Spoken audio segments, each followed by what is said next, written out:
What's going on, ladies and gentlemen? It's your boy Valerio White, checking back in with another video. I go by V for short, and in this video, I will be listing the top 10 AWS resources that I believe every beginner should be familiar with, okay? And I'm going to do it in under 10 minutes or less. So make sure to leave that thumbs up, leave the comment below, and let's get right into it.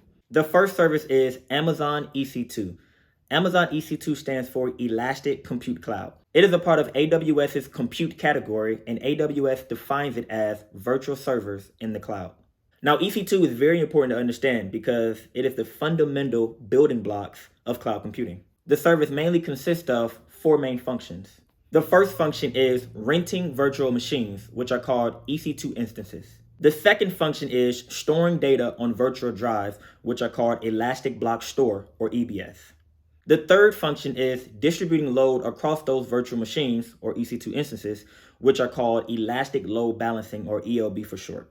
The fourth and final service is scaling those services using an auto-scaling group, or ASG. As for pricing, Amazon EC2 is free to try within the free tier. The free tier currently provides us with a 12-month free trial of up to 750 hours per month of usage, but only for micro instances. Now, a real-world use case that's pretty cool is that Snap Incorporated actually uses Amazon EC2 to power their entire cloud infrastructure behind the infamous Snapchat app. The second service is Amazon RDS, and Amazon RDS stands for Relational Database Service. It's a part of AWS's database category, and AWS defines it as a managed relational database.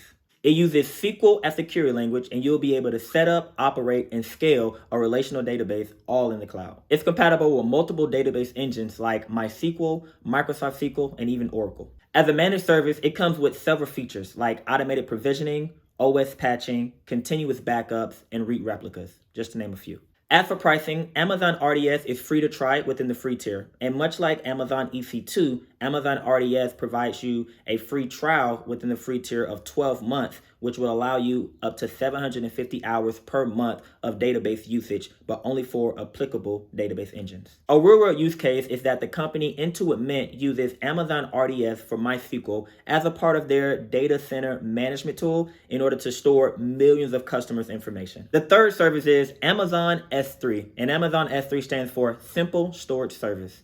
It's a part of AWS's storage category, and AWS defines it as scalable storage in the cloud. It is object storage built to retrieve any amount of data from anywhere, and it's one of the main building blocks of AWS. Many websites use Amazon S3, and even many AWS services use Amazon S3 as an integration. Amazon S3 can be utilized for many things, such as backup and storage, disaster recovery, media hosting, big data analytics, static websites, etc., etc. As far as pricing, Amazon S3 is another service that's free to try within the free tier. The free tier provides you with 12 months free trial of up to 5 gigabytes stored in their S3 standard storage. A real-world use case is that another company called Adidas actually uses Amazon S3 for its health and fitness company called Runtastic, all right? And Runtastic uses Amazon S3 for asset delivery to its customers. The fourth service is Amazon CloudFront. It's a part of AWS's network and content delivery, and AWS defines it as a global content delivery network, or global CDN for short. So essentially, it's a CDN that improves read performance, and it also increased transfer speeds by caching the content closer to the end user by way of what is called an AWS edge location.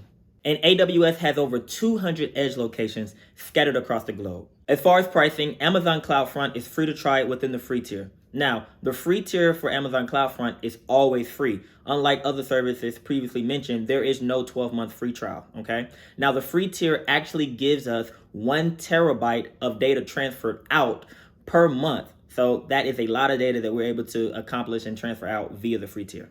Real-world use case is that the popular streaming service you all know is Hulu actually uses Amazon CloudFront in order to consistently stream high-quality videos to its end users. The fifth service is Amazon VPC, which stands for Virtual Private Cloud. It's a part of AWS's network and content delivery category, and AWS defines it as isolated cloud resources. It allows us to define and launch AWS resources like EC2 instances and Amazon RDS in a logically isolated network. Therefore, the security of the network is greatly increased, and that's because public access from the internet will not be permitted. So ultimately, with Amazon VPC, we have full control over the virtual networking environment, including resource placement, connectivity, and security. As far as pricing, Amazon VPC is free to use. However, there are certain features such as a NAT gateway, for example, that is a paid service. So if you do use that within the VPC console, you will be charged for that. In addition to that, any paid resource that's deployed within your VPC, if it has normal costs associated with it, you will still be responsible for those costs. Like for an example, let's say you want to launch an EC2 instance and you're outside of the free tier and you launch it into this VPC, you're still going to be responsible for paying those charges on that EC2 instance. A real world use case is that Samsung SHI uses Amazon VPC to connect shipping networks and to route data traffic. The sixth service is Amazon SNS, which stands for Simple Notification Service. It's a part of AWS's application integration category, and AWS defines it as managed message topics for pub subs. Basically, pub sub is a messaging service that decouples services producing messages from those services processing those messages. And lastly, SNS is pretty much a fully managed pub sub service from application to application or from application to person messaging. As far as pricing, Amazon SNS is free to try within the free tier, and the free tier is always available, so there's no 12-month free trial, okay? And inside the free tier, they provide us 1 million notification SNS requests per month.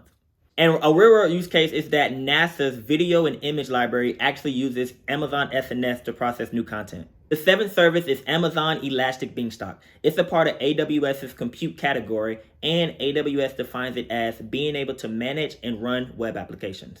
It is a platform as a service that is used to deploy and scale web applications. As a developer, it's great because all you have to do is upload your code and Elastic Beanstalk will take it from there and they will handle your entire deployment, like launching EC2 instances, load balancers, auto scaling groups, etc. Which basically means you don't have to worry about provisioning or managing the infrastructure. As far as pricing, Elastic Beanstalk is completely free to use. However, any paid resources that is deployed will incur its normal charges. The eighth service is AWS Lambda. It's a part of AWS's compute category, and AWS defines it as being able to run code without thinking about servers. It is an event-driven serverless compute service that lets you run code for virtually any type of application or backend servers without having to worry about managing or provisioning the servers. Because AWS Lambda is event-driven, you can actually trigger it from over 200 different AWS services as well as software as a service applications and only worry about paying for what you use. So as far as pricing, AWS Lambda is free to try within the free tier.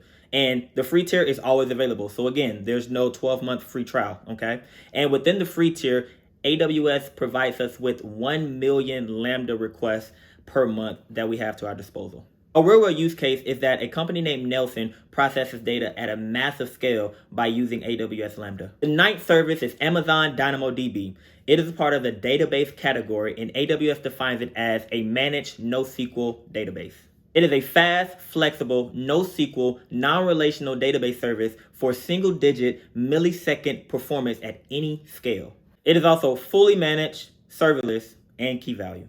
As far as pricing, it is free to try within the free tier. Now, the free tier, again, is always available in this case as well, so there's no 12-month free trial, okay? Now, what's included in that free tier is that they give you up to 25 gigabytes of storage as well as 200 million read or write requests per month.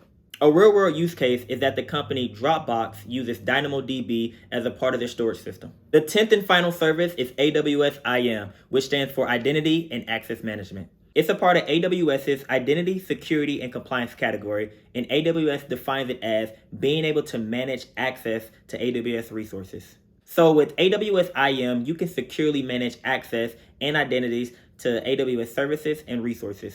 It's pretty much like a firewall for your AWS console, okay?